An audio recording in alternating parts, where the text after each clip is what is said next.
Este é o caso de Matheus Peixoto de Barros. Eu sei que o pessoal me acha excêntrico, estranho, esquisito, misantropo, solitário.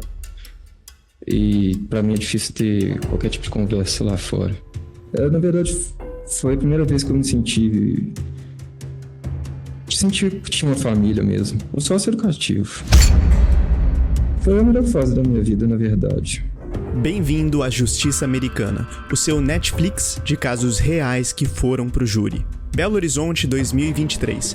Em um apartamento no bairro Santo Antônio, um cenário macabro choca a cidade. Partes de um corpo humano são encontradas e o responsável confessa um crime brutal. Mas quem é Matheus Peixoto de Barros? Um jovem descrito como excêntrico e solitário, com um passado marcado por abusos e internações psiquiátricas. Ele tinha um hábito peculiar: levar moradores de rua para o seu apartamento, pagando-lhes para conversar numa tentativa distorcida de terapia. Numa noite de fevereiro, ele encontra Marciel José Soares, um homem em situação de rua, e o convida para subir. Mal sabia ele que essa noite terminaria em tragédia. Eu saí de novo e eu encontrei ele já fumando crack, mas apesar disso eu abordei ele conversou comigo e eu perguntei se tudo bem ele ir pra lá e a gente conversar, como eu tinha feito com o anterior e outros antes. Ele aceitou. No caminho ele fez umas insinuações meio desagradáveis de homossexualismo. Eu falei que não era nada a ver com isso, mas chegamos lá, dentro do apartamento. Dentro do apartamento, a conversa que Matheus buscava logo descamba. Segundo ele, Marcial fez insinuações desagradáveis, pediu para usar drogas e começou a relatar histórias violentas que deixaram Matheus apreensivo. Falou sobre invadir casas, roubar e até sobre um casal de usuários que matou um homem a pauladas. O clima ficou tenso. Matheus afirma ter começado a insultar Marcial sarcasticamente, até que a vítima percebeu e se exaltou, exigindo dinheiro e um rádio. A discussão verbal rapidamente escalou para violência física. Mas ele percebeu e já ficou estressado, levantou: me dá essa droga de rádio, meu dinheiro e eu caí fora. Eu automaticamente, quando ele levantou exaltado, eu levantei também. E falei: o dinheiro tudo bem, mas o rádio não prometia não. Nisso a gente já estava de frente um pro outro e ele me deu um soco. Eu lembro disso por causa das aftas que tinha, que depois quando apareceu, né, dentro da boca. O confronto foi brutal. Marcial, mais forte fisicamente, desferiu um soco. Matheus, temendo por sua integridade e sentindo a adrenalina tomar conta, pegou uma faca próxima e reagiu. A luta se espalhou pelo apartamento, móveis foram derrubados e os dois caíram várias vezes. Matheus conseguiu esfaquear Marcial repetidamente. A vítima caiu, gravemente ferida, mas ainda respirava. Matheus, em choque, observou a cena, o sangue e a iminência da morte. Ele foi ao banheiro lavar o rosto, mas o horror ainda não havia acabado. Na janela, eu vi lá e a gente brigou mais uma vez. Quebrou a janela, ele pegou um caco, me cortou 2 vezes. Na hora eu não tinha nem percebido isso, só fui perceber depois. Chegou um ponto que ele tava com tanta facada e eu perguntando: o que você é? Porque ele usou crack, mas isso não faz diferença, porque como é que alguém consegue estar vivo tanto tempo? Só que ele caiu, ainda estava vivo e eu dei uma facada direto no coração. Aí nesse ponto deu para ver que ele morreu, porque é como tinha saído, parar de respirar, parar de se mover e o olho, assim, morto. Matheus ficou parado, processando o que havia feito, antes de sair para suturar os próprios ferimentos. Ao retornar, horas depois, Matheus se deparou com o corpo sem vida de Marcial. O cheiro começava a tomar conta do apartamento. Foi então que ele tomou uma decisão ainda mais perturbadora: desmembrar o corpo para tentar se livrar das evidências. Usando uma serra elétrica, aproveitando o barulho de obras vizinhas para disfarçar o som, ele iniciou o processo macabro no banheiro. Comprou material de limpeza, tentou manter a normalidade, mas o peso do ato e o cheiro crescente o levaram a desistir antes de terminar, abandonando partes do corpo e fugindo, até eventualmente procurar sua advogada. Em relação ao seu pai, Ele nunca, diferente dela, ele nunca escondeu muito o que ele era. Espancava eu e ela. É claro que comigo ele fazia questão de bater em partes que não se podem ver. o seu pai abusava de você? Também Junto com abusava ela sexualmente? e até uma amiga. Uma vez ela levou uma amiga para lá e eu fui pro quarto dormir, ela se ofereceu para ir. Eu era pequeno, isso foi antes dos finalizar os meus 8 anos. E eu deitei, não tinha dormido, estava com o olho fechado. E ela usou o meu braço como um vibrador, um consolo. Isso não foi só isso. O pai, ele era muito mais questão de terror psicológico e espancamento. Mas o que levou Matheus a esse ponto? Seu interrogatório revela uma história de vida conturbada. Abusos sexuais e psicológicos sofridos na infância, perpetrados pelo pai e com a conivência da mãe, a quem ele se recusa a chamar assim, preferindo progenitora.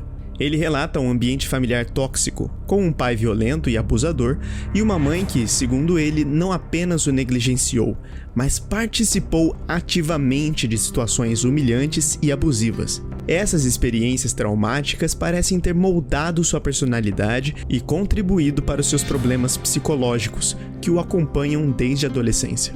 Apesar dos traumas, Matheus descreve um período de relativa paz e estrutura durante a sua internação no sistema socioeducativo, após um incidente envolvendo a mãe. Que incidente é esse? Aos 17 anos, ele foi condenado por picotar a própria mãe. Dentro do sistema socioeducativo, ele se sentiu acolhido, fez cursos, ganhou dinheiro e teve uma rotina orientada. Ele chega a dizer que foi a melhor fase de sua vida. No entanto, a saída para o mundo externo trouxe de volta a solidão, a dificuldade de interação social e a falta de rumo, culminando na depressão e no comportamento que o levou ao crime. A busca por alívio para sua angústia tomou caminhos sombrios. Matheus confessou à vizinha e, posteriormente em juízo, que matava coelhos comprados no mercado central como uma forma de terapia. Ele descreve sentir ódio, raiva e melancolia, e que o ato de tirar a vida do animal, considerado frágil, trazia algum tipo de alívio distorcido. Esse comportamento bizarro lança luz sobre a complexidade da sua mente e a escalada de violência que culminou no assassinato de Marciel. O senhor chegou a dizer para a vizinha Maria Manuela que o senhor torturava, matava e desmembrava animais? A questão do coelho, eu matava. Mas fora isso, não. Tá, mas onde que o senhor encontrava coelhos para o senhor matar? Se você... Não, eu comprava no mercado central. Ele levava para casa? Eu levava para casa. Matava e desmembrava também? Não, eu só matava e já descartava lá no... Por que o senhor matava o coelho? Eu tentava de todas as formas de terapia. Por exemplo, essa que aconteceu de eu estar preso era uma das tentativas de terapia que eu tinha. O senhor sentia esse ímpeto de matar? Não, é porque eu sentia ao mesmo tempo ódio, raiva, mas também muita depressão, melancolia. E o senhor se aliviava matando os coelhos? Coelho. Porque era um animal que tecnicamente é até usado em alimento. Então só... Geralmente o senhor matava como? Com faca? Não, com... ele é um animal mais frágil. Então só... tem uma parte da pessoa que se bate assim e ele morre. Ah, entendi. No julgamento, a defesa focou no histórico de abusos e problemas psiquiátricos de Matheus, buscando apresentá-lo como alguém que agiu sob forte perturbação e que necessita de tratamento, não apenas de punição. Testemunhas, como a sua avó e a funcionária do prédio, corroboraram seu comportamento reservado e as dificuldades de relacionamento, mas também mencionaram seu lado prestativo e os estranhos origamis deixados nas portas. A avó, Dona Cecília, reforçou a necessidade de tratamento e medicação contínuos. Como é que ele é quando ele está tratado? Que ele está sendo medicação? Normal. E a senhora tem medo de ficar com ele quando ele está tratado? Não. Com medicação? Nunca tive. Nunca passou isso, não. E como ele achava que todo mundo sabia que ele era abusado, ele falava às vezes para mim assim: você é a pessoa que eu menos tenho ódio. Mas eu não entendia aquilo. Eu falava: Matheus, para com isso. E ele não deixava eu carregar peso quando eu ia no mercado fazer compra. Era sempre legal comigo. Diante dos fatos brutais, do histórico perturbador e da confissão detalhada, restava a decisão do júri e da juíza. A frieza no relato do esquartejamento, a premeditação na compra de materiais e a tentativa de ocultação do corpo pesaram contra ele. Por outro lado, a evidente instabilidade mental e o passado traumático clamavam por uma abordagem que considerasse a sua condição psiquiátrica. Prisão ou tratamento psiquiátrico? Diante de tanta brutalidade, a juíza condenou Matheus a 8 anos e 8 meses de reclusão em regime fechado. Contudo, reconhecendo a sua periculosidade e condição mental, determinou a sua internação em um hospital de custódia e tratamento psiquiátrico.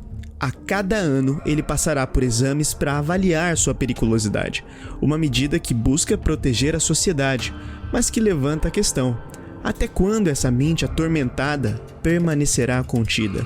O caso de Matheus Peixoto de Barros é um lembrete sombrio das profundezas da psique humana e das consequências devastadoras de uma vida marcada pela violência e pelo abandono. E aí, o que achou do caso? Esse é o primeiro vídeo desse estilo documentário. Se você gostou e quer ver mais, se inscreve no canal, e se você já é inscrito, deixa um comentário de verdade falando que você quer ver mais conteúdo assim, para que eu saiba o que vocês aí querem assistir. Louvado seja o Senhor.